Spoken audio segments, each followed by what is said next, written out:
What's up, peeps? Welcome to the Up and After podcast. Grab a mug. Let's have a talk.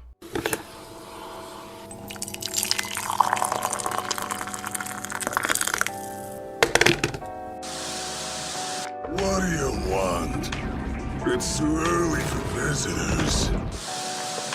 I then awake as refreshed and recharged as a newborn child, ready to take on the day's challenges.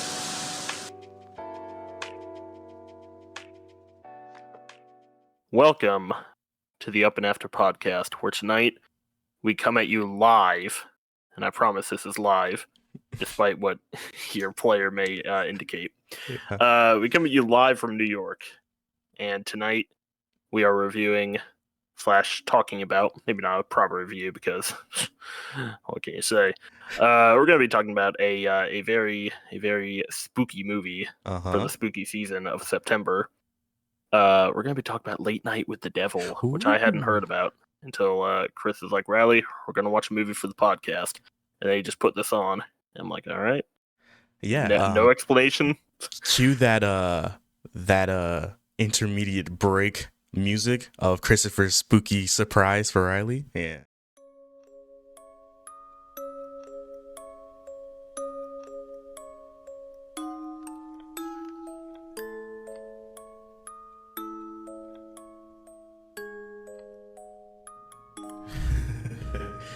Christopher's spooky surprise.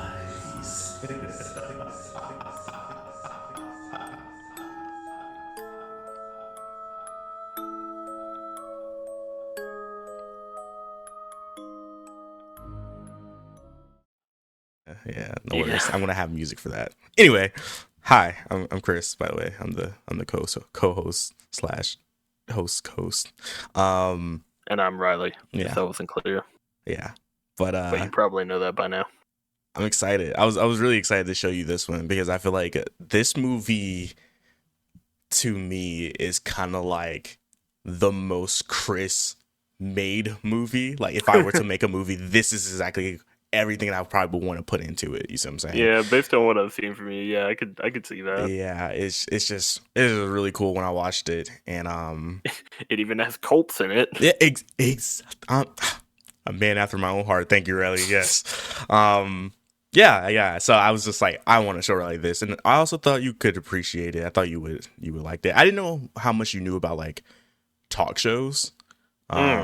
So that was one Not thing a I was huge kind of fan, blind but on. Yeah. I'm socially aware of them. Yeah, and kind of same. I'm not like a huge fan. I don't watch talk shows that much, but I know we've made a few Jimmy Fallon jokes in chat, so why not show you an actual great talk show? I assume you had seen this before our viewing. Yes, I've seen it Okay. twice before the viewing. Okay, so 3 times now. Yeah. Mm-hmm. All right, fair enough. Yeah. I legit had not heard about it, and it seems to be a pretty low key movie in terms of its release. Yeah. From what I've read about it after seeing it. Yeah, if a few like it was marketed a little bit, but not like a lot, and then it kind of just like released, and then a lot of people enjoyed it, and then it was kind of like I think a little bit afterwards, people were kind of like it was a little divisive, but not for the reasons that we might think it is, and I'll get into that when we. Okay. Yeah. Excited about that. Yeah, I didn't really look at any behind the scenes stuff for this. I just like looked at the Wikipedia, just looked at the making, just like, and of course I checked the release date, not released in October, September, anywhere around there. It was released in, spring. Yeah. Fuck me, apparently. Yeah, cool. Anyway. This is a really neat little picture. I didn't know what we were going into. I didn't know what I was gonna get going into this, but the fact that they pretty much kept it as in the frame of a documentary surrounding a tragedy, and they kind of they made it in the style of, well, we're taking everything from the studio cameras as they captured it. Yeah, and that really helped with the immersion factor, certainly. And I was really happy they really did keep it up for almost the entire runtime. Right, and we'll get into like the nitty gritty, but I really did like how when it wasn't scenes that you were seeing from like the studio cameras, you're looking at like the like where I'm looking for documentary camera, and everything's in black and Yeah. white, like behind the Yeah, scenes. to me, it's like that was really cool. like they're just filming behind the scenes to get like if they want to make a behind the scenes about the special he's making, Mhm. but they ended up getting turned to do what happened behind this tragedy. yeah, it's great. It's Yep. amazing. Yeah, I really enjoyed because I haven't seen much with David Damashian. Like, Is that the main actor? Yeah. I've Okay. only seen him in like Ant-Man. He was in Ant-Man. Yeah, he's the Baba Yaga. That's why when Oh, we were he's the watching. Oh, Yeah. okay. Yeah, I didn't recognize him. What the hell? yeah. When we were watching, I made the Baba Yaga joke, but you didn't. Oh, you didn't I- say anything, and I was like, oh, okay. Yeah, I did not recognize him at all. Okay. Yeah, and I mean, to That's be fair, crazy. I don't recognize like a lot of these people. Like they're all Well, they're- very low key. It's mainly Australian actors. Oh wow, I didn't know that. Because I'm pretty sure this was made by an Australian directing team. I believe the main actor is the only. There might be others, but he's American. But most of the rest of the cast is Australian. Yeah, they do really good American accents, Mhm. so you can't really tell. Yeah, that's Yeah, looking at Born here, they're pretty much all Americans. the only thing I kind of remember him from. Like he's played the other things that I've seen. Oh, and like Suicide He's in- Squad, I've seen that He was in The Dark Knight too, for like a little a little bit. bit. Yeah, but he's been in Prisoners, which is a good movie that like I don't remember him in. Oh, he's okay. Never mind. I actually do remember him. Like, but he doesn't have like a real prominent like role. He's usually like side Mhm. characters in a lot of these Yeah, projects. yeah. So this is kind of like him getting to flex those acting chops, and I really liked it. I thought he did really good, Yeah. like mimicking a talk show Yep, he was host. the polka dot man. God damn it! I Yeah. can't believe I didn't recognize him. Yeah. My God, the Mhm. the more you know, the more you know. Apparently, he was in Doom Part 2. I don't remember. And he's that. also going to be in the second season of the live action live action One Piece. Jesus, Oh, is he? What's- unless it's the Netflix like reanimation of One Piece. I Anyway, that's doubt all. it. That's all to me. That's all. Whatever. Yeah. But no, the acting was the main thing that stood out to me. Well, that and setting it all in camera, all Yeah. that stuff we already talked about. But the acting was really great across the board. Yeah. You know who stuck out to me was the little girl. Oh yeah, I was like, yeah, no, she's like really playing this role. I really like Yeah. this. Yeah. She made me like believe she was fucked up. But yeah. We can go ahead and like start because it's a pretty short movie. I think it gets to the point pretty quickly. Yeah.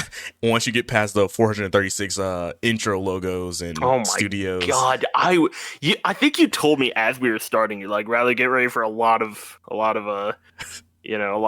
studios, and I'm like, oh, okay, well that's fine.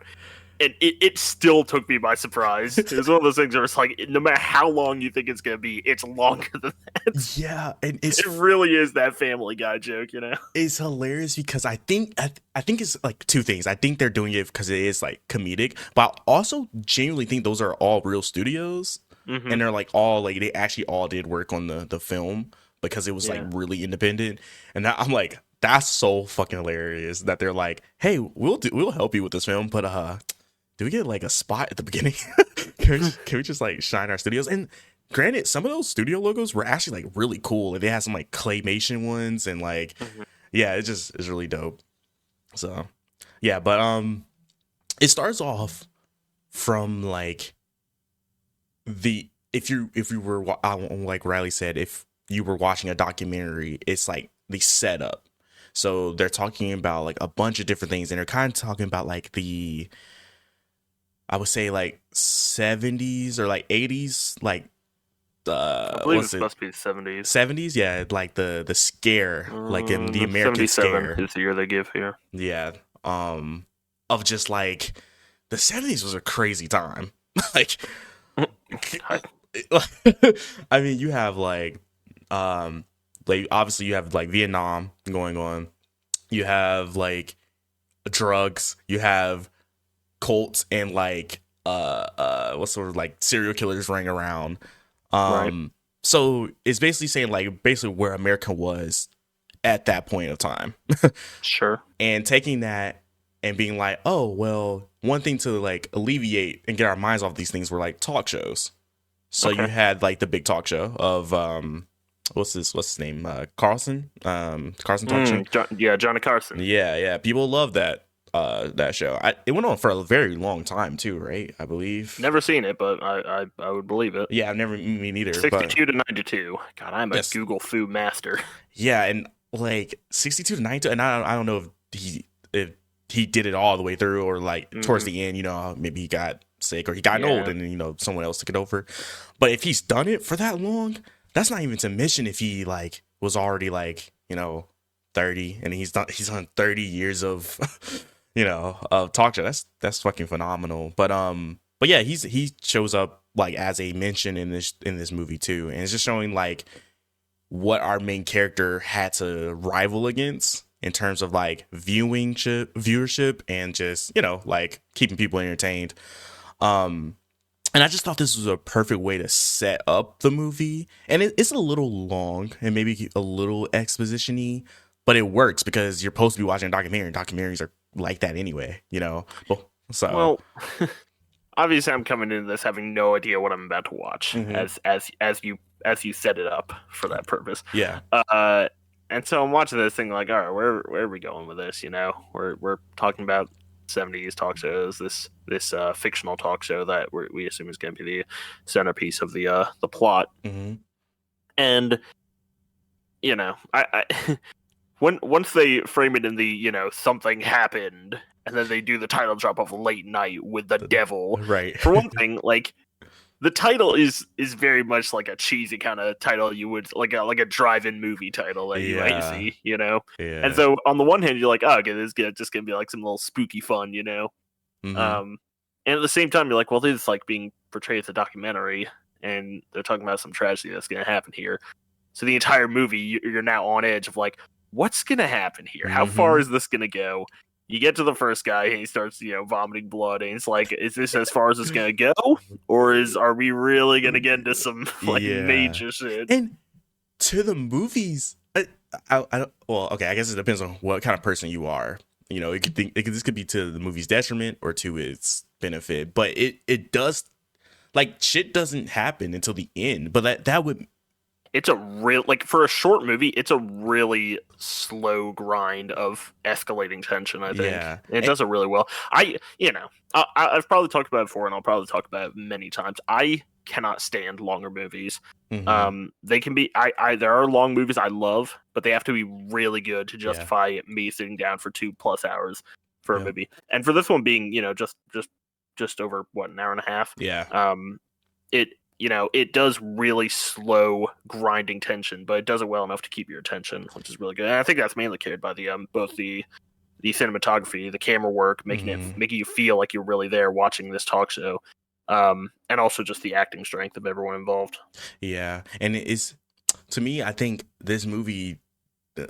Okay, maybe I'm just bullshitting, but I feel like this movie doesn't work if it's longer than this. Like, I feel like it doesn't need to be longer than this. It hits all the points. And maybe if you were a little confused about the ending, then maybe you could like okay, well, it could have used 10 more minutes to explain that or whatever the case may be. But it doesn't need to be longer than maybe like an hour 50. An hour 50 kind of maybe feels like it's pushing it a little bit.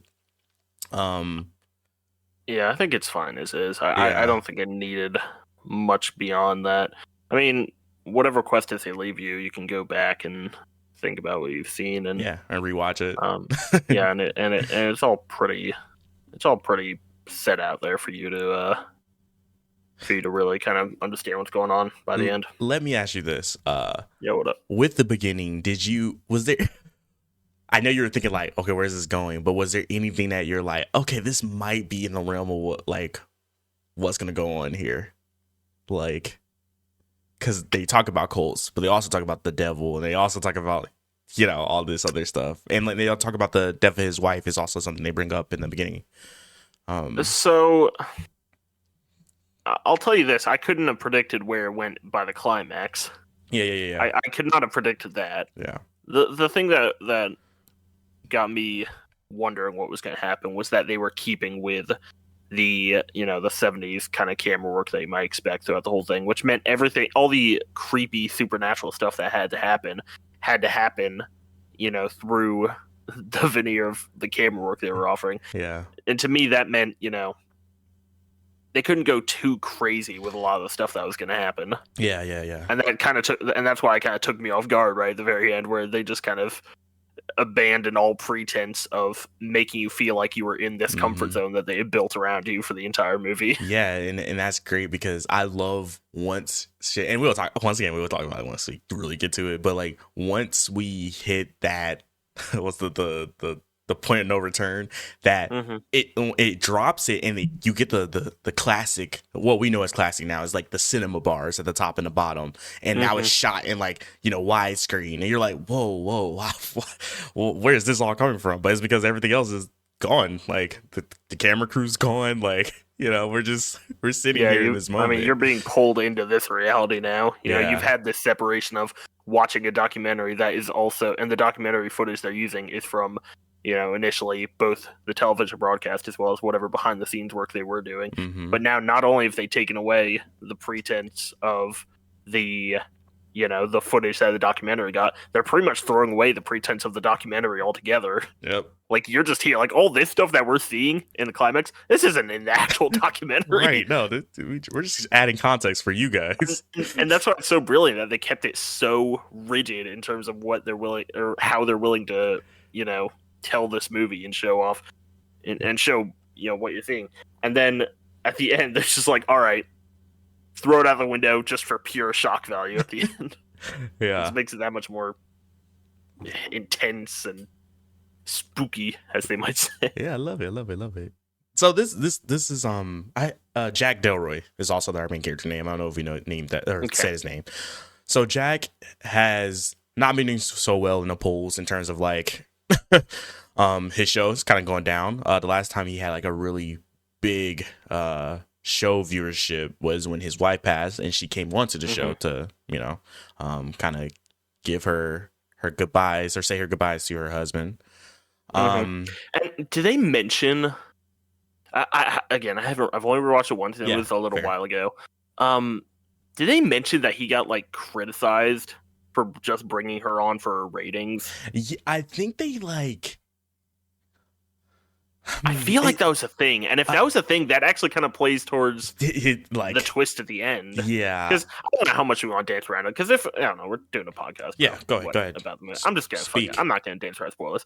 Basically, you know, at the end when it's revealed that, you know, he made a deal with the titular devil who is around this late night. Yeah. And it's implied. Shut up. It's implied that, you know, he basically sacrificed her to save his show, right? Yeah. That's kind of what they're implying. Yep. And he didn't really know the cost.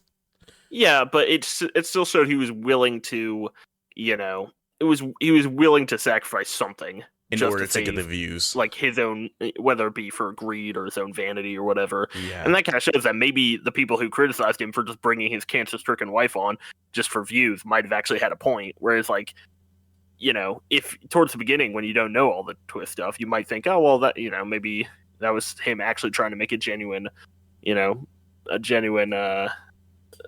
play by bringing her on, talking about how terrible, you know, cancer is or whatever the play was.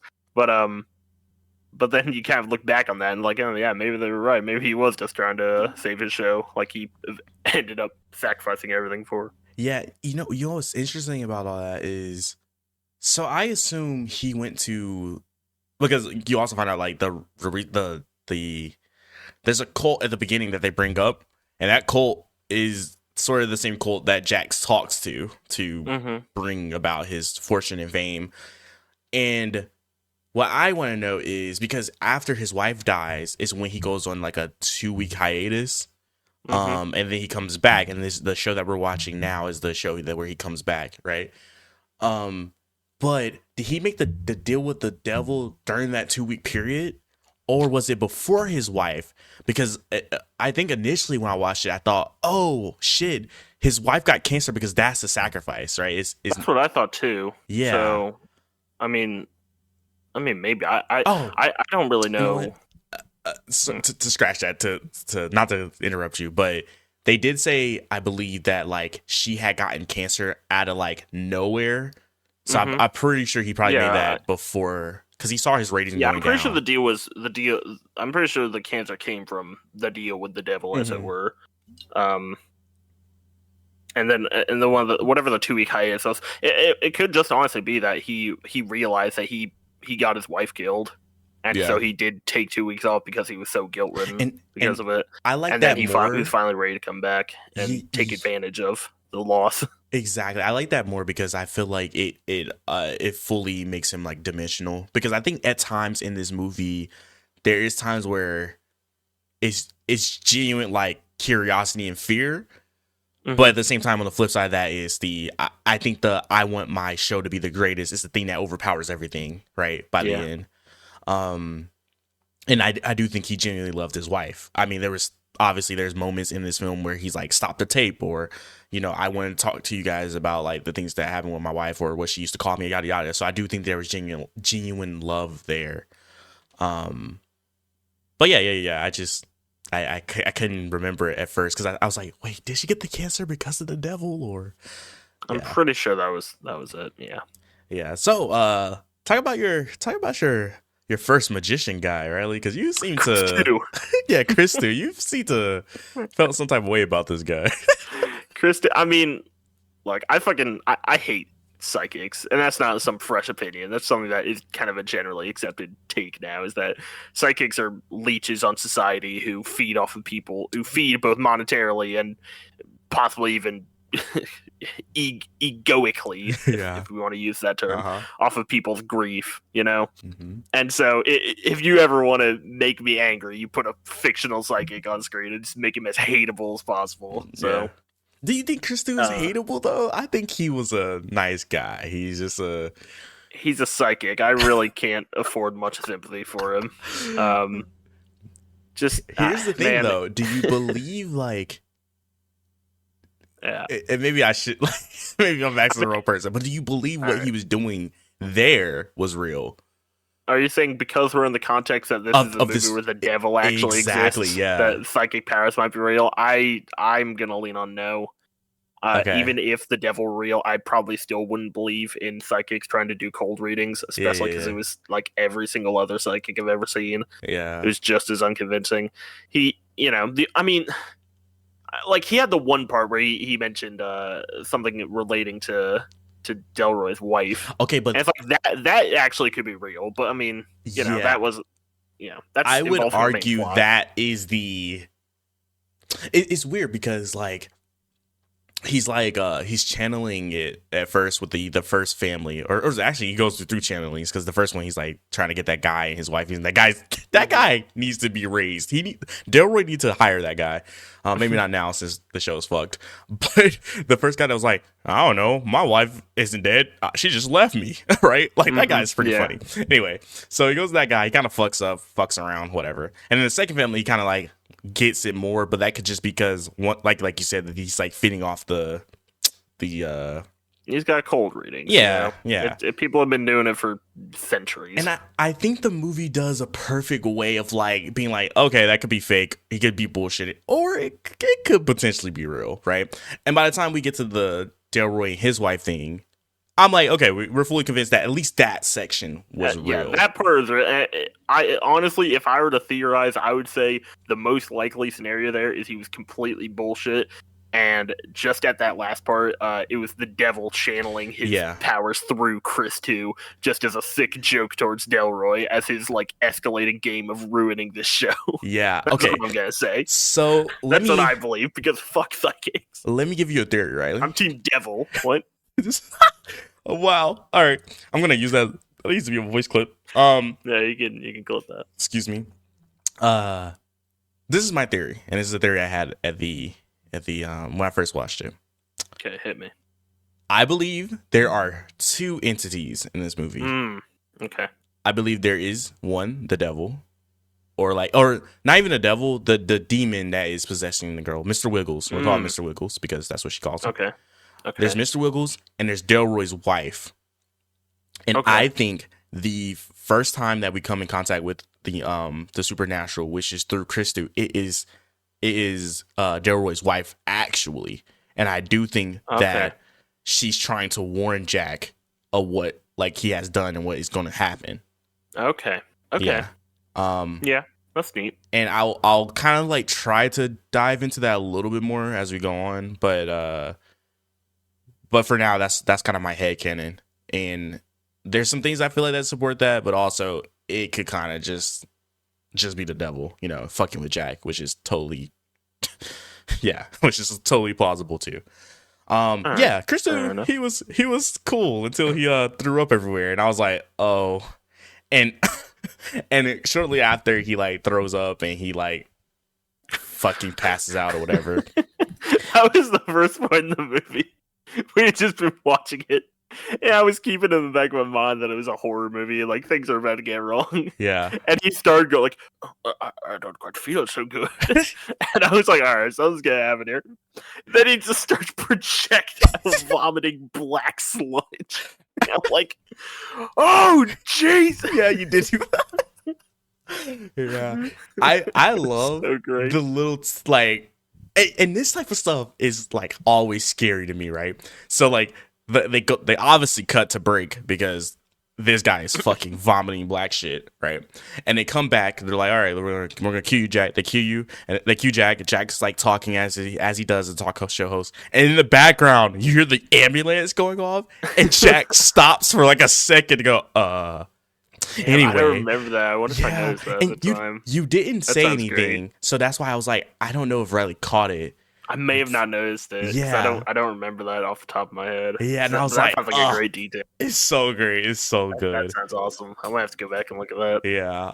And I was just like, that shit's scary, dude. But yeah. So we have the introduction of Christu. He obviously gets incapacitated. We later find out he actually fucking dies, and that's a shocker. Throat ruptured up. We get all right. Yeah, go ahead. Okay, next character, best character in the movie. I think a lot of people would agree with that. Mr. fucking Amazing Randy himself over here. Mhm. Just coming in, just shitting all over everyone. And I believe he has a one-on-one with Chris 2 as well before Yes, Chris 2 starts it gets incapacitated. Yes. incapacitated. But nah, he's great. The actor playing him did such a great job of channeling that, like, you know, the skeptic who's gonna be proving you wrong, but he's also gonna be doing it with a bit of showmanship, like flair. You know, Yeah. it's pretty great. And once again, this is what I said at the very beginning when Christu does the whole like cold readings. Is I think they keep this through line of throughout the movie. You're like, well, maybe this is all bullshit. You know, maybe Carmichael Hunt, which is that Randy character, the James Randy character.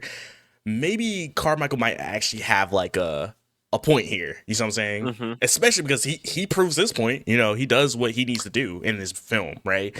And it's if like, the movie weren't called Late Night with the Devil and weren't framed as a horror movie, I would be completely behind him. yeah, exactly. And I love that. I really love that. They do that very well. Like in any situation in reality, he would be just like so correct about everything. And I think he is correct about a lot of things, but Mhm. there's also the you know, when supernatural stuff does start actually happening, you know, it's supernatural stuff doesn't generally happen in our world. Yeah. And so when you look at people like him who go on these talk shows, and you know, to someone who doesn't know everything about the topic, he might seem like he's kind of being a dick, you Mhm. know, and he's being pretty heartless.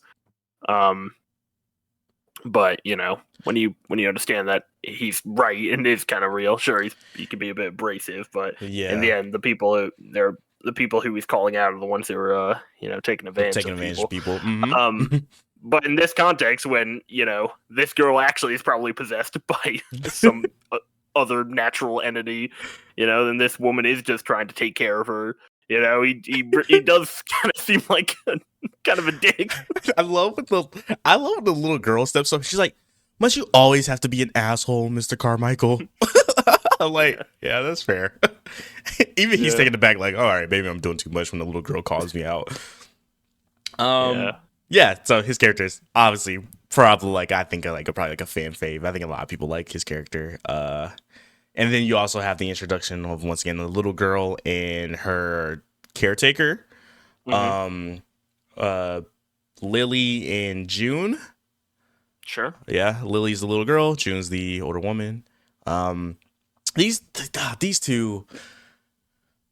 Once again, I like the little girl. I think when she first comes out and she's like looking at the cameras, fucking creepy. And Jack is like, you don't have to look at the cameras, you can look at me. And then like they go to break and she goes back to looking at the camera. Yeah, wasn't there a moment where she was looking at a camera and then as soon as it cut to another camera angle, she immediately turned her head to look at it, even though you really like I don't think you know which camera's on. You don't.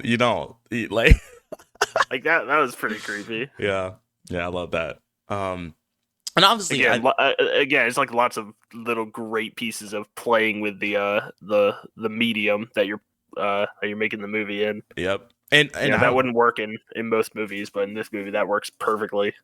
I don't know if we said it, but like the reason why all of this is happening is because like it's like a Halloween special for the late night show. Mm-hmm. Yeah. So obviously, Delroy, he kind of wants like a cool themed episode, which is fine, so he brings on these like supernatural people or whatever and discuss everything. And obviously he has like the grounded person, which is the Carmichael Hunt, and then he has the flip side of that, which is Lily and June, who are like actually going through the shit.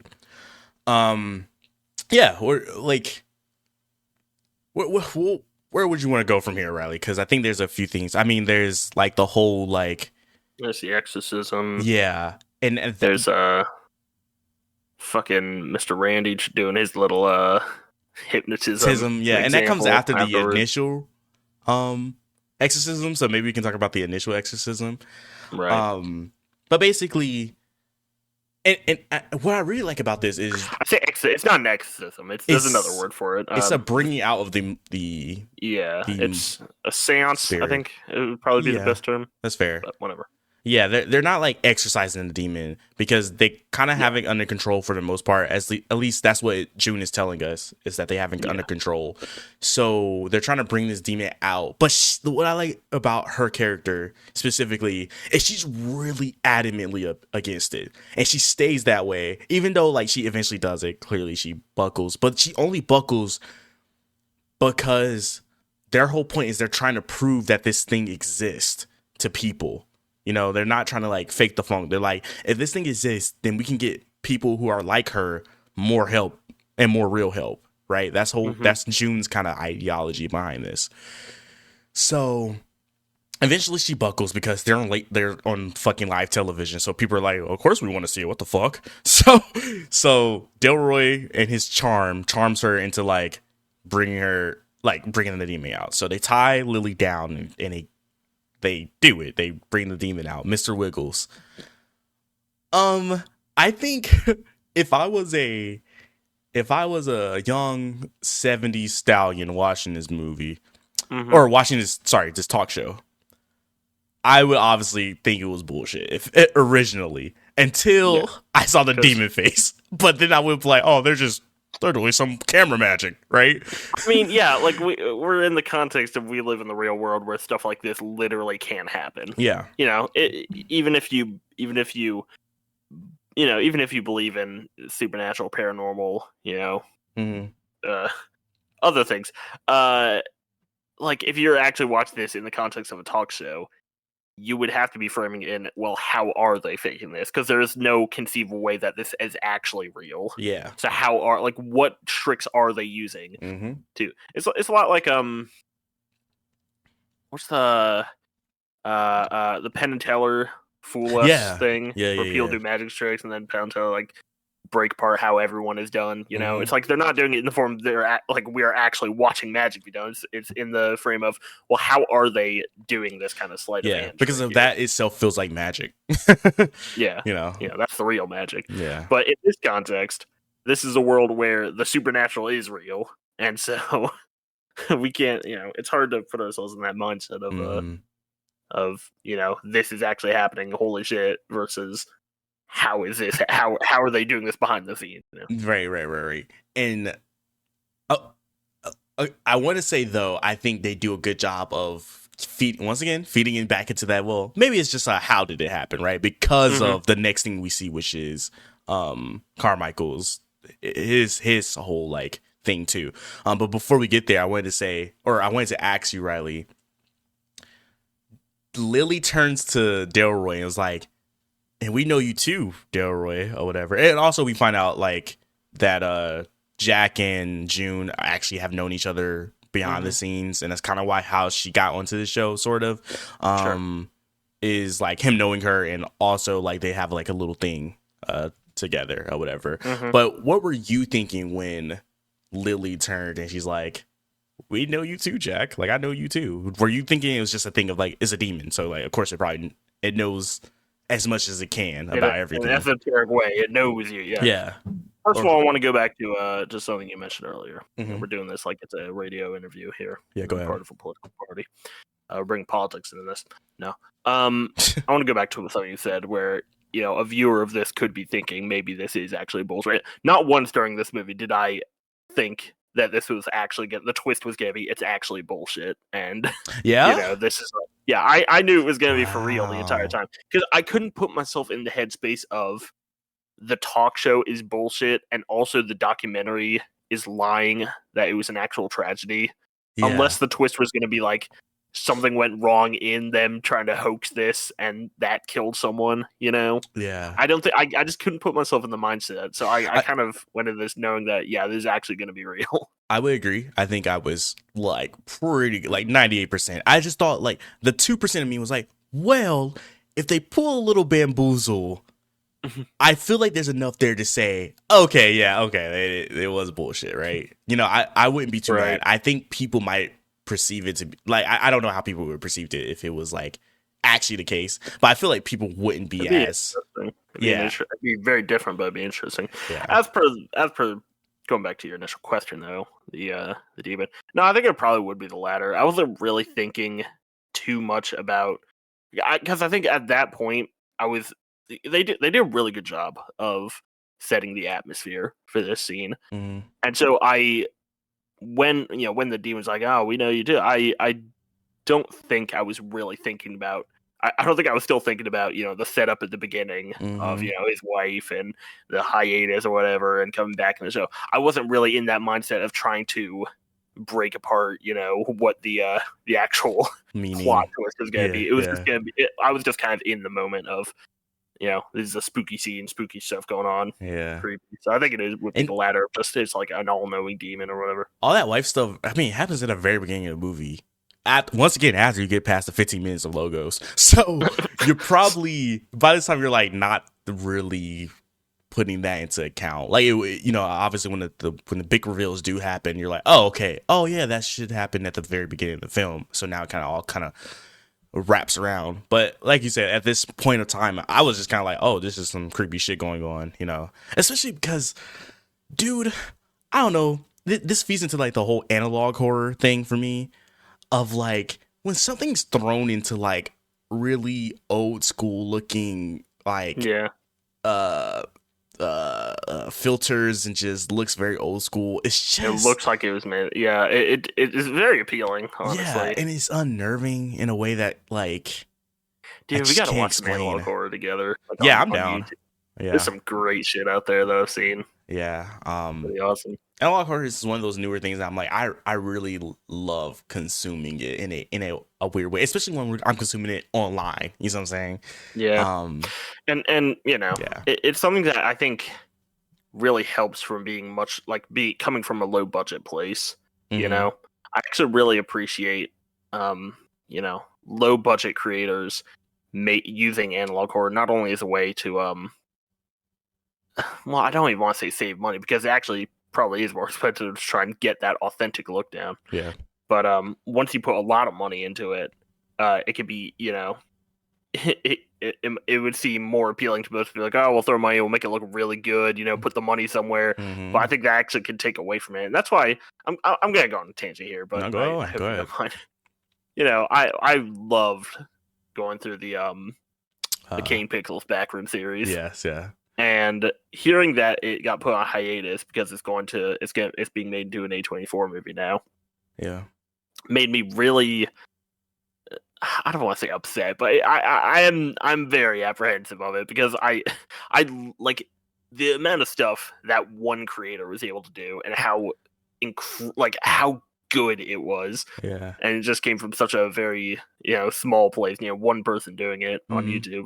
And now it's coming back as, this big budget movie. I think something's gonna be lost there. But fair. luckily we don't have to worry about this in this movie with, just a few $1 million budget or whatever. Yeah. I mean, going off of what you just said before we go back to the movie is I think for the Backrooms thing, it's very interesting to me because I believe in the studio that did take it. I think I would be a lot more apprehensive if it was anyone else other than A24. Right? It's A24 is known for being pretty good quality, especially in the horror department. Yeah, and especially if you're feeding into like this whole weird world narrative like that. That is just A24 written. Now, does A24 have misses? A lot. Yes, they have misses all the time, but because they give you creative freedom, I feel like a lot of time the misses isn't A24. It is the script or the, and not even the direction usually. Usually most of their movies are directed beautifully. It's just like the script falls apart because there's some weird aspect at the end of the movie. And I don't know if that's A24 or if that's the creators, but usually I think it's like the creators and they're like, oh, at the end, I want this to happen, right? Right. With this kid, I feel like they probably he has like a kind of like an ending he wants for the Backrooms, and if that's the case, then I'm willing to see what he can do with a bigger budget. I just think what takes away from his thing is the Backrooms.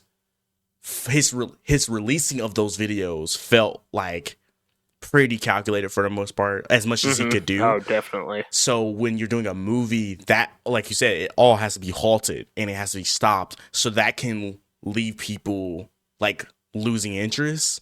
So by the time this movie comes out, whenever it comes out, because I don't even know if it has a release date, it could be that like people don't care about the Backrooms anymore. You know what I'm saying? Yeah, I just want to maintain a similar even if it's like this is what we're getting on this, we can get this on YouTube. I don't care. I loved it on YouTube. So I just wanted to keep that same feel that it has. Yeah. Anyway, yeah, sorry. Terrible tangent going on. That wasn't terrible. It's fine.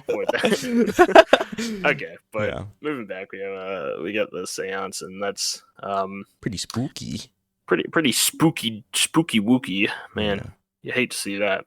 Demon face, fucking very akin to The Exorcist. True. Yeah. There's something about changing little girls' faces that I'm not into, bro. Exorcist. Whether it's supernatural or plastic surgery. Anyway. Wait, what'd you say? I was thinking about watching that as a Halloween movie together. It'd be fun. Oh yeah. Anyway. Okay. Yeah. Could do that. So yeah, we and then we get the hypnotism scene. Yeah. This was the one part of the movie that really threw me off, I think. I mean, they didn't throw me off. Obviously threw me off. Oh, you mean like threw you off in the sense of like you weren't expecting where it was going to go? Like really wasn't more expecting? In the questioning the logistics. Not the logistics. Let me just talk through. Yeah, go ahead. He does this whole thing where they do, I'm going to show you how they might have done this whole levitating chair and creepy face stuff. It's like, all right, let's see how he tries to explain it. It's like, well, we're going to show it to you as in a hypnotism phenomenon. I'm like, okay, I know about hypnotism. I took AP Psych. I'm good, Big humble brag on my part. And he uses the assistant guy who I loved. That guy was really funny in a very subtle way. Gus. He Gus, looks like a Gus. And he pulls him over. And it's like, all right, I've heard that you have a fear of worms, right? So we're gonna do this thing. And he puts him into a trance, and he's like, all right, now what's this? You have worms coming out of you, and then you see that worms start to come out of his body. Yeah. And it's like, holy fuck, that's fucking crazy. And then after the whole charade is done, he's like, all right, let's take a look back at the tapes. And they go back, and nothing's happening on the screen. And I think it threw me off because I'm like, well, we're watching this as like footage as part of a documentary. Yeah. But I think what they were going for is that you, the viewer, are in a mindset of you are someone watching this documentary, and you are like the hypnotism is working on you. Yeah. Even if in real life it wouldn't. Yeah. I definitely think I found it really interesting. It's the wall between viewer and creator or whatever kind of broke down for a sec. But I'm like, I mean, it's intentional. I just don't know if I liked it. I mean, I don't know. Okay. I don't know. Interesting. I'm very conflicted on it. Yeah, I guess for me it because I think they bring up a couple times in this. Even I think even June's character, when she's doing her seance, she explains that like it can even go through like the airwaves, right? It can even go through like radio waves, right? And then Carmichael's character is kind of like, okay, like that's sort of bullshit, but not really. Like, it's bullshit because, like, I don't believe in the supernatural shit. But, like, you could probably do, like, a mass hypnotism on people, too, through the airwaves. So he believes that aspect. And I do believe they talk about it, like, very loosely as a throwaway a couple times. So by the time that they don't see it on the TV, and like, I believe right after that is when Delroy asks the audience, like, how many of you guys were hypnotized? How many of you weren't? And there were people who weren't. Yeah, and Carmichael said, like, you know, there are probably many of you watching over TV who like just saw nothing happening, you know. Yeah. And I just found it interesting in that, you know, we're being asked as viewers to put ourselves in the mindset of someone who is being hypnotized. Right, you know? right, fair. Which is a very nebulous idea. Like, I could put myself in the mindset of someone watching a documentary about a talk show. Yeah. I can put myself in that, but then asking me to put myself in the mindset of seeing something that I have to accept isn't actually happening, and it's only happening in my mind, even though it's something I'm watching as part of a movie. It's just such a nebulous idea. Okay, yeah, I didn't think of it that way. I wonder if they had done it a bit differently, if it would have made the ending even more shocking when they broke down the reality of the movie itself. Yeah. But I don't know. That'd be a completely different. Interesting. Okay.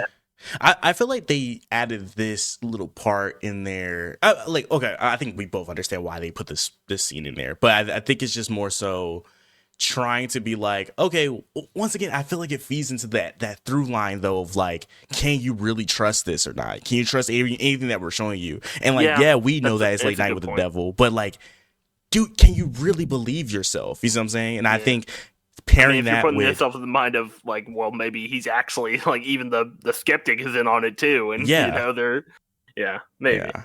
And also, it's just a cool scene. I'm just gonna throw it all out because fucking the practical effects of like the big giant worm, and I was like, fuck it, that was cool. That's what that movie really gripped me, I think. So that happens. Obviously, Carmichael's kind of like, got you guys, hoodwinked you all. So you're telling me, you know, that they didn't hoodwink you also? Bullshit, right? I love the back and forth between June and Carmichael though. I love how like she's very like what's the word I'm looking for? I don't even want to say serious, but she's coming at it from a very serious angle, or like a very like, I'm like, this is real, like you have to believe me type of thing. And Carmichael's just so like lazily like, I'm just waving that way, like this is a joke to me, it's all a joke. I really love those opposing sides, and I love that Delroy's kind of in the middle. He literally is just like, it could be real, like we don't know, or it could just be bullshit. I don't care. The views for my show is gonna be great. In hindsight, he's also coming in from like, this is someone I had an affair with, and all this this big show I'm doing is also coming off the back of my wife, who I sacrificed to the devil. But here's the thing: were they having an affair, or were they just got together after the wife's death, which would be a pretty quick turnaround? You know what I'm saying? I don't know. I might have to read, because like the demon during the seance calls him out on it, I believe, but I don't remember the exact wording. Yeah. Okay. Doesn't hang on in the synopsis here, I have the Wikipedia page open just in case I need any facts. It says that the demon suggests that Jack wanted his wife, quote, out of the way. I assume that means that she said at one point, like, the quoted words, out of the way. Yeah. So I assume that means they were having an affair, and he was willing to sacrifice her, both as a way of saving his show and also so he could be with the doctor. Okay, I mean, if so, sure. I will like the idea that he didn't like wasn't having an affair, and it's just like it just so happened that he moved on pretty quickly. But Right. I guess logically, not that it wouldn't make sense, but logically, it makes more sense that they've been like fooling around for quite some time, and it just so happened that his wife died, and it would be weird if he was just like, "Hey, I got a new girlfriend" so soon, you know? Right. But yeah, sorry, I kind of lost my train of thought. We were talking about the Carmichael and June thing. Yeah, he did the hypnotism bit, and then they were. You said you're commenting on their back and forth. Yeah. But I mean, after the hypnotism, we get to the to get the climax. proof. Yeah. Okay. Yeah. I didn't know if there was something in between, really. Don't quite remember. But yeah, I believe it comes pretty soon. And this final breakdown here, yeah. it actually has the funniest part of the movie for me. Yeah. Okay. I don't know if you It found this as funny as me. Okay. Go ahead. So the little girl here, little possessed demon girl, like starts floating, and her fucking face peels off. Oh, whoa. Hold on. Yeah, before we get to that, because that's like the climax. I just want like the way that we get here is they want to replay the videotape, and that's kind of how. Sure. There's a couple things I just want to hit on here that I thought was really cool, creepy, and things that personally could be improved on just slightly. And go for it. And so they're talking about like basically it being played through airways and like, okay, well, we proved that your thing was true because we replayed your scene, but let's replay our scene, our seance, right? Mm-hmm.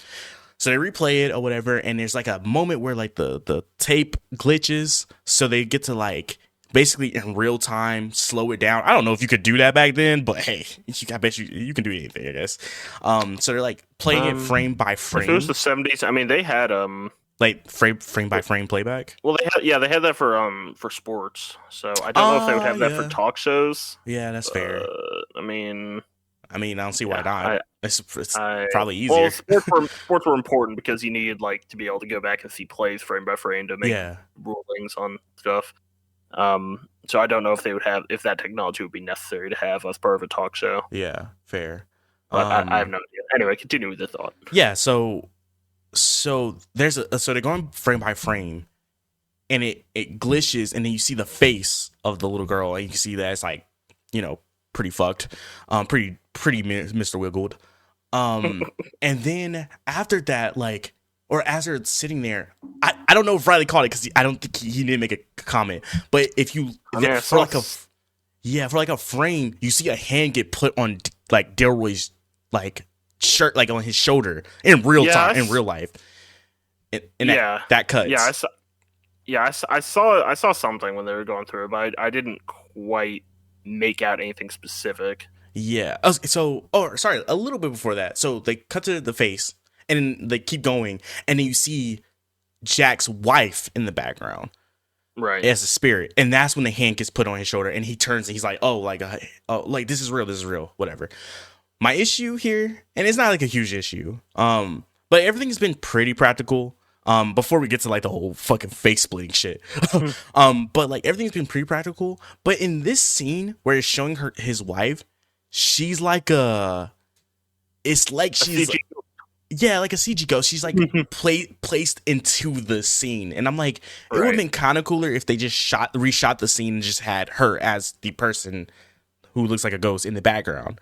So it's kind of weird that they went this route of like imposing her onto this scene, and that's a little nitpick. It doesn't matter at the end. It gets the point across. But I just thought it looked kind of weird because we've been on this whole practical grind for the whole run. So this weird CGI goes whatever.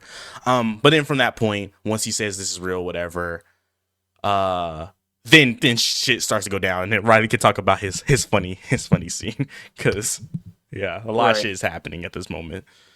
Okay, I see where you're coming from. For context, I thought I won't make a statement for context. They're doing kind of a play on the Amazing Randy here, and the Amazing Randy, James Randi himself, had he had a fund where he would give out. I don't know, it was $1 million. It was some large sum of money Yeah. to anyone who could actually prove they had psychopaths. And he actually died having never given out that money to anyone, Yeah. which is a pretty great flex. And they do a similar thing here, just for context. So everything starts going to shit, and I believe, I don't remember the order that the girl, she starts killing people. I think she kills the Gus first. Yeah, she kills Gus first. She kills the doctor, Which was set up because when he's doing his like little when Carmichael's doing his little thing on Gus goes, "Are you gonna do something that make my head turn or head spin?" Yeah. And he's like, "No, I'm not gonna do that." Right? It's just I just thought it was fucking stupid. Spins his head around. Yeah.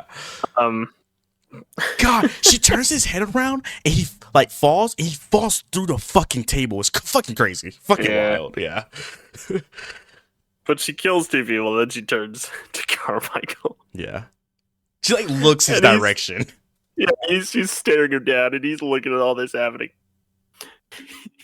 He reaches into his jacket and pulls out the check and holds it up to the demon girl He's like, before she kills him. wait, what's funny is he's like, I will give you like the money. And she's like, because she's not saying it. She just looks his direction. She doesn't say anything.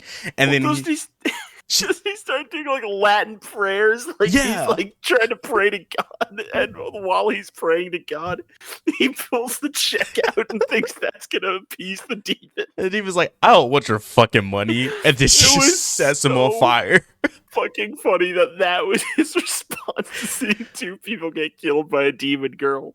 This- It's like, oh well, the demon's clearly here for the reward money. Isn't he? And then, doesn't he say like after she's like, I don't want your money? He's like, oh fuck. I don't even know if she comments on it. Maybe she does. Oh but I no, just no, remember she doesn't him pulling comment. the You're right. money out. She just burns the check out of his hand, and then he's Yes. like, "Oh fuck."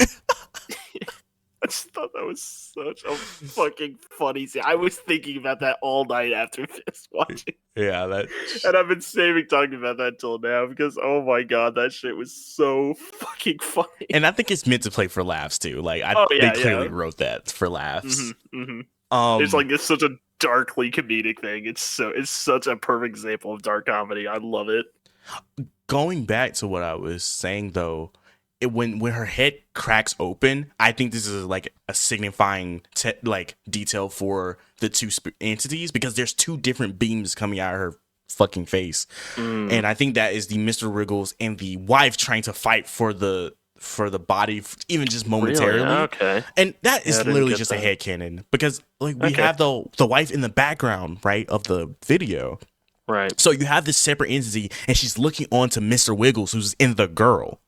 You see what I'm saying? We also known, if we're going off the whole like Christu thing, she was also trying to talk to Jack through Christu. So she Right, clearly has okay, this way okay. of like trying to possess things too. You Excuse see what I'm saying?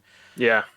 And then once again she touches Jack on the shoulder even momentarily. But I don't, this can Yeah. I also mean, clearly, be, no. I think you're definitely right on them being like the wife is a ghost entity and then the demon possessing the girl entity. I think that's pretty determined. That's Mhm. pretty definitive. I don't know about both of them being inside the girl and like fighting for control or whatever, yeah.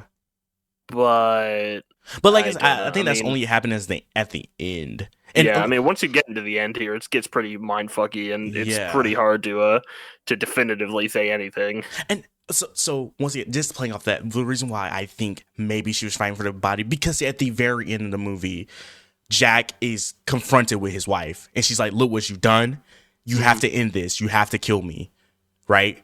And why Yeah. would she say that if she didn't take control of the girl's body? And then once he does kill her, it cuts to him killing the girl, Lily. Yeah. So no, that's you're why I was right, like, you're she right. finally won. The wife finally won the body, but it was like too late. Like the fucking Mm-hmm. demon had already killed everybody. So No, you're right. No, man, that makes a lot of sense. Actually. yeah. But rewinding it a smarty. little bit, there is Mm-hmm. a lot of like Riley said, a lot of, like, okay, so obviously once he kills fucking Gus, rest in peace, Gus, and murders everyone. Oh, fucking June gets it fucking hard too. She's like trying to pray the demon away with her crucifix, and then like the crucifix like yanks and just I don't know if she gets decapitated or her throat just gets slit. And I'm just like, oh fuck, I wasn't thinking June was gonna get that hard, but like June fucking eats it. So obviously everyone in the studio is like, oh, we gotta fucking leave. And they're just like everyone takes off. You even see like the camera crew leaving, and like they have the big giant cameras of the time. And then we're just left with Jack on the stage. And from this point, it's just recounting a lot of like Jack's old shows. Yeah, and just going over them. And he's like kind of like this weird state of like, he's like, no, I know what just fucking happened. So why the fuck am I here? Type of thing. And this kind of just this all continues all the way up until the end. You kind of see that he does he comes in contact with the cult. They obviously do some ritual sacrifice thing with him where he like drinks the blood of the demon, whatever, I don't know. Cult shit. He does cult shit. You kind of put that together, and then once again he's met with his wife with cancer in a deathbed, and she basically says like, you kind of fucked us, Jack, like was it all worth it in the end, type of thing. And she's like, in order for you to stop this, you have to kill me. I think I'm putting it all together in my mind here, and it actually makes more sense that it was an affair going on, because I think that would be his only reasonable way of actually being connected to a cult like that, is if he found out about them through the doctor who he was having an affair with, because she would obviously know about them because she saved the little girl. She was like, the girl was like the survivor of them. Although if that meant the like they had already committed mass suicide. I don't know when he would have. I don't know, because they also talk about the Grove or whatever. I think it's called the Grove. Yeah. Which is sort of like a separate. So like the entity with the house burning down. The cult that with the house burning down. I feel like it's like a offshoot of the Grove community, and Jack went to like the Grove community, but I think they're like one and the same almost. Okay. Yeah, that makes sense. So I don't know.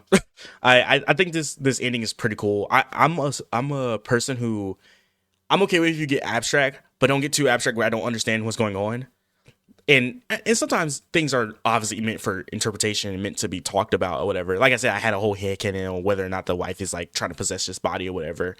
But that's a conclusion I came to, or like a concept I came to because of everything set up in the film. Some things are just abstract just for the sake of being abstract, and I'm like, I don't know what the fuck is going on. Yeah, right? No, there's nothing too out there. Like you'll definitely understand everything on the first view. Like not everything, but you'll definitely like get the idea for everything that's going on in the first viewing. And that second view can help you see the seeds that they put together, and also get a better understanding of like the chronology of everything. Maybe. Yeah, and going off of the whole affair thing. There's a moment where like, and this could feed into it too, but I don't know if this is once again the demon fucking with Jack and not her trying to possess their little girl.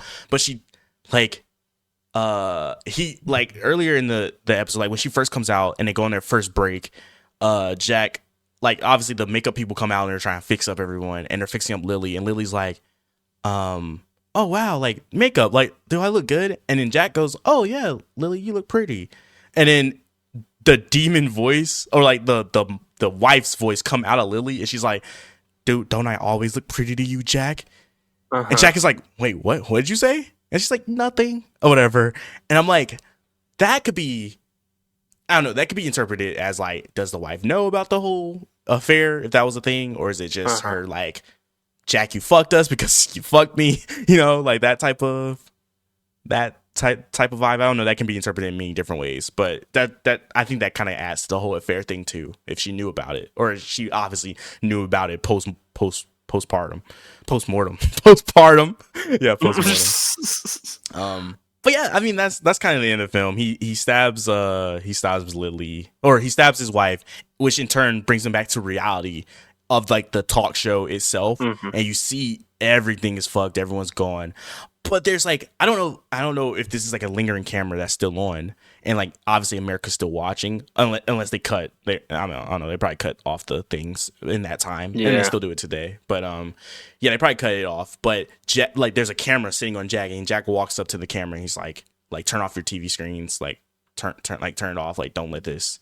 I don't know, like don't let it like affect you. Basically, I guess is what he was saying. I can't remember the exact words he was saying at the end, but basically he's like, this doesn't need to get out. But yeah, that's it. The movie ends right after that, and you're left feeling like, damn, that was pretty fucked up. But yeah. I mean, I was thinking when we finished, I was like, oh man, that was sunshine and rainbows. It's actually a pretty happy ending, all things considered. Shout out to Gus. He got the best ending. The guy who wanted to be there the most, you know. He got the best ending. He got killed through no fault of his own. I know. And Gus throughout this film, we didn't talk about Gus a lot, but Gus is the guy who's like, Jack, because like Jack brings up the fact that like Gus is like, he's like he believes in like a higher power probably, and he's like, if Gus finds out that we're fucking with like supernatural shit, he's gonna like be on my case. And when he does, Gus is like, Jack, can I have a talk with you behind the scenes? He's like, Jack, what you're doing, bro? I don't think this is good, man. I want to fucking leave because you're fucking with supernatural shit. And Delroy's like, well, yeah, listen, Gus, if anything goes down, you could just leave. Yeah, okay. Yeah, I really got like Sideshow Male kind of vibes from it. Yeah. Fun. But yeah, that pretty fun. How'd you feel in the end, Riley? Obviously, you did say up top you like it and whatnot. Yeah, I mean, I liked it. I like the movie. I like the acting. I like the cinematography, camera work. I mean, I thought it was pretty good. I mean, there was nothing about it where I was like, oh shit, that's a crazy plot. It was like, I think when the climax was happening, I was like, no, this all seems right. Like this makes sense that this is how this all came to be. Yeah. It wasn't like a whoa, I didn't like that's crazy. It's like, no, that makes sense. And I think that's good. Yeah. I want to say I think horror movies, and this is going to be sounding a little tangent, like a tangent, and it might be, but I think horror movies to me have always spoken to me because they always feel new. You know, obviously we get obviously we have a fuck ton of remakes, a fuck ton of re-editions of everything, not just horror movies, but in horror movies too, we have that too. But I think horror movies always seem to like try to step out and try to say something, try to do something different, you know, even if they're inspired by a bunch of different things, they're still trying to make it their own, you know. And I just think we've been in this really nice horror renaissance of like, of course we get all our superhero stuff, we get all these remakes in normal Hollywood, that when you go see a horror movie, you're like, this is like a little refresher. You know, you might not like it. It might be cheesy as fuck. It might be bad. It might be whatever. Or you might fucking love it because it's just doing something different. It's trying to say something different. And Late Night with the Devil, for me, is one of those movies that's just doing something different that I haven't seen in quite some time. You know what I mean? Like, and that's why it feels like kind of this like a rebirth or like this resurgence of like nice movies to me. And there's another movie that I want to show Riley eventually. That kind of feels this way to me too. That's also a horror, and I like to see how he feels about that. But yeah, it's just these new age horror movies have like really set a precedence for me personally, you know, as a horror movie lover. And yeah, Late Night with the Devil's up there for me personally. But I mean, you know, I wasn't like a crazy horror movie fan back at the time, but yeah, when you look back to, you know, the mid 2000s to early 2010s, yeah, a lot of people would say that might be like a dark age. Oh yeah, I would agree. Just all like remakes, all like sequels no one really wants. It was all just kind of like nothing really inspired, nothing really new. I mean, you got your occasional cool. I mean, Freddy vs. Jason, pretty great movie. But anyway, what I'm trying to say is, these days, there's, you know, any kind of horror movie you want, you can find something that has something new to say, some new way of doing things for anything you want. Like if you like ghosts, if you like, you know, demons, possessions, if you like cults, there's so many horror movies that's it. And that's why I get so annoyed when people these days are like, you know, nothing's ever original anymore. Everything sucks these days. Like you're just not looking hard enough. Yeah, you know? I agree. Yep. Like it's the same. It's the same with music. When people are like, oh man, no music. All the music these days sucks. There's nothing good. It's like you just you need to look harder. You know, you need to. You can't like it's not going to hand itself to you. You need to go looking for. Or some Riley, stuff like maybe this. I was just born in the wrong time period. Maybe I was born in the wrong generation. I Yeah, think because this is something that I wouldn't know about if I didn't have if Chris didn't give it to me, or if I wasn't I have some stuff that gives me connected to more obscure stuff, but it's not something that is gonna show up on front page of Twitter or Reddit or YouTube or anything. Yeah. You gotta go looking. That's the moral of the story here, is that if you want to find really cool stuff, just waiting those diamonds in the rough, you gotta go looking for them. And I mean, those things that you love too are always gonna be there. Like it's not like once you consume the media that you consume, it just disappears off the face of the earth. Maybe in one point of life it did, but like we live in a digital age where it doesn't. You never know. Yeah. Well, we live in the digital age of stuff get taken Listen, off Riley, Disney Plus. I'm trying to give a positive outlook here. You're ruining my set. You're being a Carmichael right now. I'll bring it back. Although, even if it does get taken off Disney Plus because it didn't do well enough, people have already taken it and put it on their own sites anyway, so you can always I agree. We don't believe in piracy, wink wink, but we do. Yeah. I just think that, like going piggybacking off of what Riley said. Yeah, just look for things. There's gems all over. You just gotta search for them sometimes, Also, I did watch Willow before it got taken off of Disney Plus. It was not that good. What the hell is Willow? You don't remember? Okay, Willow. You ever watch Willow with Warwick Davis from the 80s? I don't think so. Did they remake it? They made a show for Disney Plus. Oh, and it wasn't good. It was not very good. Yeah, they took it off of Disney Plus because it did really badly. Oh. Which I don't agree with that decision. You don't just take something off and force people to, because you live in an age where fucking the Willow series on Disney Plus, that's not getting a physical release.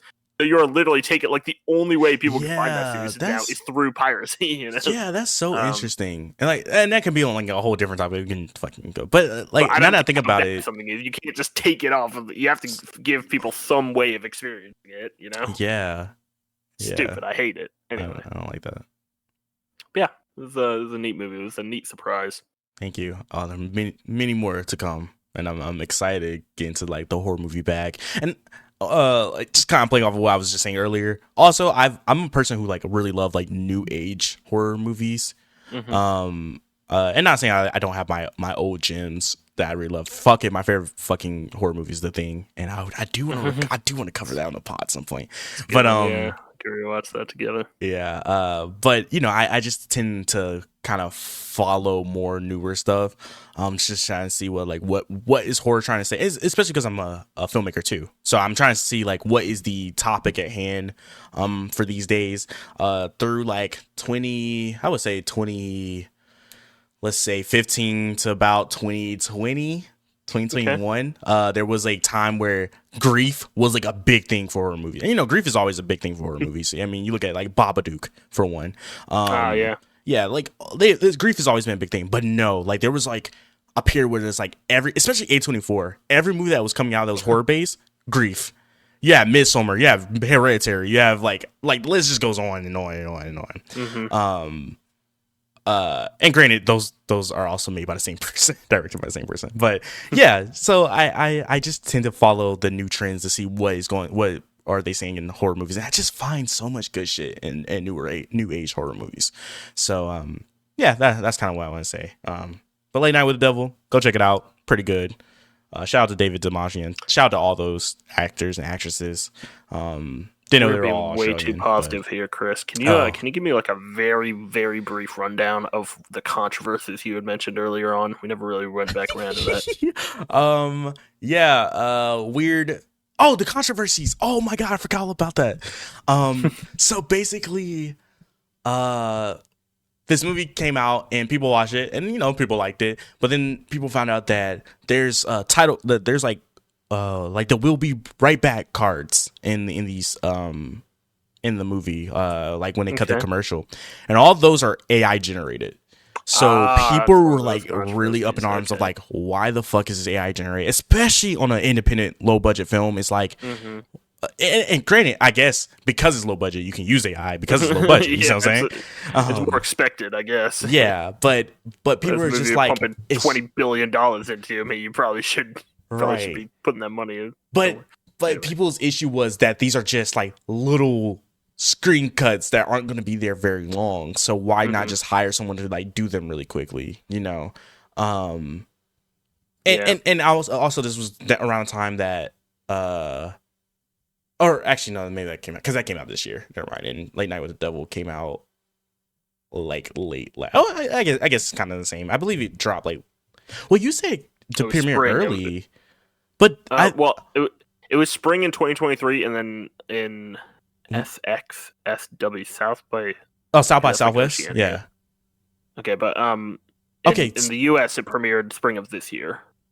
Oh, okay, so yeah, no, that makes sense. So yeah, basically, so around that time of this year, Civil War was also coming out, which is a pretty big movie by A24. Right. Another movie I would like to review on podcast. Anyway, they also had AI generated posters come out for the movie, and people were like, "What the fuck is this?" Right? Oh, God. And to both of these movies, I do think is intentional. Now, for Late Night with the Devil, I think is more so to cut corners more than anything. I don't think it's. Well, I think. Okay, define intentional. Do you mean like intentional for the artistic view of the movie, or it was intentionally? It wasn't a mistake. I don't think making AI stuff is ever really a mistake. Someone had plagiarism. You can't plagiarize accidentally. Right. Yeah. No, I meant like I think for Civil War, it's definitely done to like artistically. Right. This movie, I think less so, but I do think there could be like a it's like a weird feeling, right? Like it's giving me like this weird feeling. So it's like like the opening of Secret Invasion. Yes. Day after that. Right. Exactly. Yeah. Exactly like that. I still don't really agree with that. I think. Oh, same. I don't know.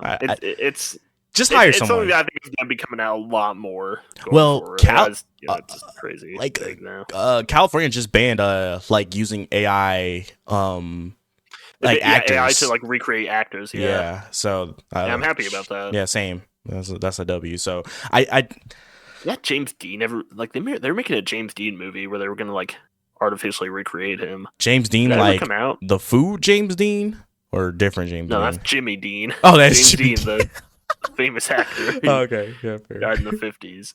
Okay. I don't know if that movie ever came out. Anyway, that's besides the point. But, yeah. All right. I can see. All right. Yeah. AI controversies. Got it. Yeah, AI controversies. I think obviously you have the normal controversies. People being like, "Oh, this movie isn't like uninspired, or it's like not doing anything crazy." Sure. But that's whatever. Shout out to this individual. I don't know if I'm not gonna call their name out, because I don't. Whatever. It's a Twitter. It's a person like a Twitter mutual I have, and I was talking about Late Night with the Devil on Twitter, where you can follow me at Modern Day Age with 2 E's, and. They commented of like they liked the movie, but they felt like it like fell apart. Like for them, the acting was something that they didn't really care for, which is interesting. Really? Yeah. They said that. So I just want to throw out other opinions that are different from our own, of course. All right. And yeah, they just said they weren't really bit on the acting. I guess they just wanted more out of the movie. Okay.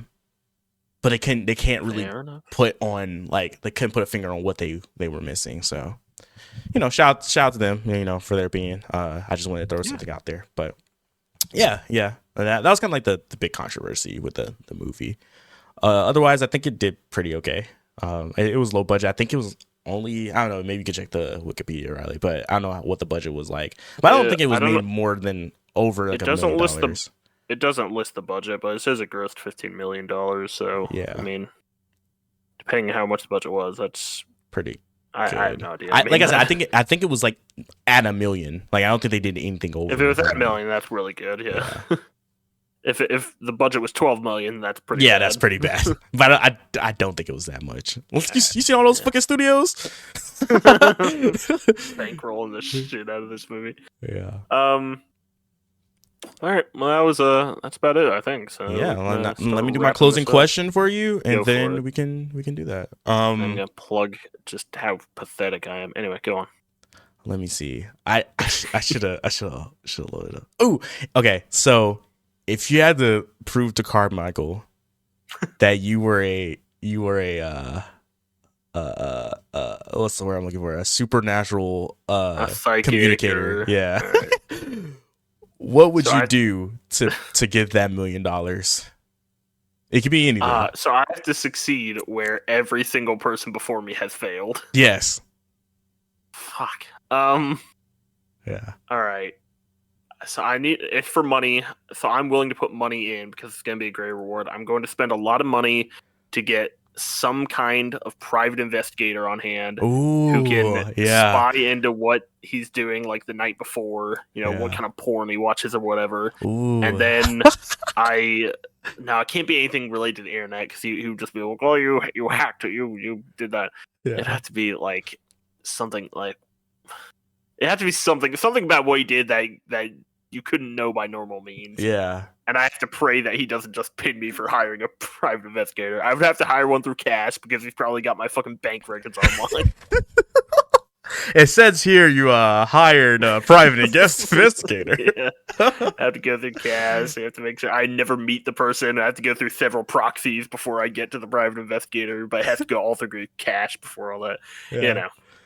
All right. It had to be something like that, but it's probably not going to happen. That's fair. I'll give it my best shot though. Yeah. Okay. I think I'm just gonna hire like someone, and I'm like, oh, I don't know, because he can also hypnotize people too. So maybe he'll think I'm just hypnotizing him. Because there's gonna be like, yeah, but then you have cameras, so you can look back at the footage. Well, no, because I don't need footage. But he's probably gonna use cameras. True. But I was gonna be like, I'm just gonna hire someone to like knock him out like from behind without him noticing it.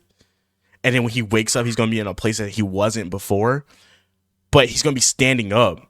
So he's gonna be like, what happened? I'm like, we always been here, right? But then he's gonna probably think it's just hypnotism because he can do that too. Yeah, there's probably a lot of witnesses. Well, no, because I'm splitting the bill with these guys. I'm gonna. If you can hire a private investigator, I'm gonna hire the camera crew to be on my side because he's not paying them enough. They're gonna corroborate you. Okay, yeah. All right, fair enough. Yeah. Or I'll just hire like a VFX guy. He has.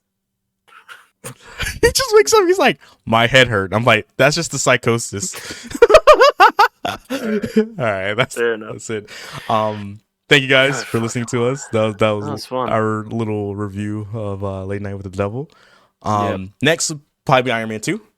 Whenever Iron Man 2 on the books. Gotta get prequels. Gotta get started on that. Oh, the prequels. God damn it. Yeah. Another mystery movie at some point. Ooh. Maybe I'll find a mystery movie. Yeah, you should do some mystery. Because I'm probably going to do, all mine will probably be more horror related, but I like to see some random Riley classics, Sure. Watch Casablanca. Oh, okay. Yeah, I've never seen it. I've seen scenes. Yeah. But yeah, I think that was all. You want to plug your socials? Yep, probably should do that. By the way, we're going to try and keep this monthly. This is our second month in a row that we're doing this, so It almost didn't happen, but we got it. We hopefully this will come out within the month of September. I believe in you. Oh, thank you. And then Someone has to. And then we got to do something. So October, I guess, is going to be Iron Man 2. It's a shame we kind of missed the horror movie. Anyway, well. There's no worries. It's not going. Okay. Yeah. I told you. All right. I got plans for you, Riley. Okay. All right. We'll just sandwich October. October will be like the meat in the sandwich of horror movies. The horror movies is the bread around it. Yeah. Okay. Socials. I'm only on YouTube and Twitch, and both of them are. I'm Isolation on Twitch, right? Yeah, I am. I'm Isolation on both YouTube and Twitch. I have started uploading a little more. No, I switched. I've switched like everything except for my Minecraft account. I don't know if you could switch that. Okay. Alex tried to invite me through Isolation on Minecraft recently. Anyway, that's besides the point. Yeah. I started uploading a little bit again. I'm still doing stuff on YouTube. I did mention in the last podcast I was working on a WoW video. I have made basically no progress on that, but hopefully it will get done eventually. I just need to finish writing the script for that. And then I need to do a lot of recording, a lot of editing. It's going to take a lot of time. Right now I'm focused on other editing projects I'm going to release. Mm-hmm. And releasing a lot of stuff in my fucking... I'm going to tell you, Chris, check this out. I have 61 gigs worth of video in my ready for upload drive. Well, not ready for upload, in my recording drive. So I just need to get all that done. Yeah, including this right now. We also got to do zombies at some point too. Dude, I've been waiting for that for so long. If you want to see pure amazing content, go check out Tour of the Dead on my channel, where you can see me and Chris and some of our friends play a lot of Call of Duty Zombies together. It's a lot of fun. It's really a hoot, honestly. So I mean, all your videos are kind of a hoot, but that one. Real fun time. But that's it. YouTube, Twitch, and that's it. I'm not. Don't come look for me on any of the other socials because I'm not. That's not me. Yeah. Twitter, Modern Day Age with 2 E's, as I have said before. Instagram, rose.coloredboy with 2 Y's. Is that colored with a U or without a U? Without a U, American colored. Colored ED boy is based off the song Rose Colored Boy by Paramore, if you know that band. Okay. What else? YouTube, Modern Day Age, all one word.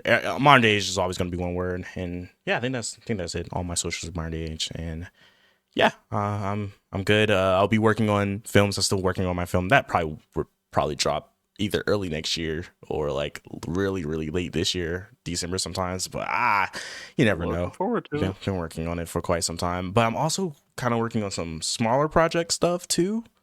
Mm-hmm. So I have a lot of things down in pipeline. It just takes time, But yeah, that's all. I think we're all set. Any closing remarks, my friend? Closing remarks. It was a good movie. Had fun. Can't wait to see more next time. We we gotta watch Iron Man 2, and I'm gonna have thoughts on that because I don't know where the pack is for that movie. I have a good idea. I don't think I'm part of the pack when it comes to Iron Man 2. Okay, I haven't seen it in quite some time, and I'm more accepting to like change my view on it if you will. Fair enough. But from what I remember of that movie, I'm not looking forward to it too much. Well, think of it as a nice little treat before we have to dive into some truly bad movies for the month of November. Yeah, that's fair. Okay, yeah, you're right. It's a right. little cherry on top. Yep. But yeah, that's it. Till next time, guys. Catch you later. Bye-bye.